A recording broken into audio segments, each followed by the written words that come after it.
របៀបធ្វើពងមាន់និងបង្គាត្រាំទឹកស្អ៊ីវដំបូងយើងមកបកពងមាន់យកក្រហមសិនណាអ្នកនរគ្នាបន្ទាប់មក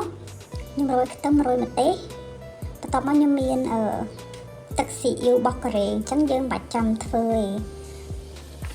ព្រោះខ្ញុំខ្ជិលខ្ញុំធ្វើបែបងាយស្រួលបានញ៉ាំលឿនអញ្ចឹងណាអ្នកនរគ្នាបន្ទាប់មកយើងក៏យកទៅដាក់ក្លាសេក្នុងទូទឹកកករយៈពេល24ម៉ោងបានញ៉ាំអ្នកនរគ្នាឥឡូវដល់ម៉ោងយើងឆ្ងាញ់មាត់ហើយអ្នកនរគ្នាមើលឲ្យកុំស្រក់ទឹកមាត់តែខ្ញុំព្រោះចង់និយាយថាចាវាឆ្ងាញ់មែនតើហ្មង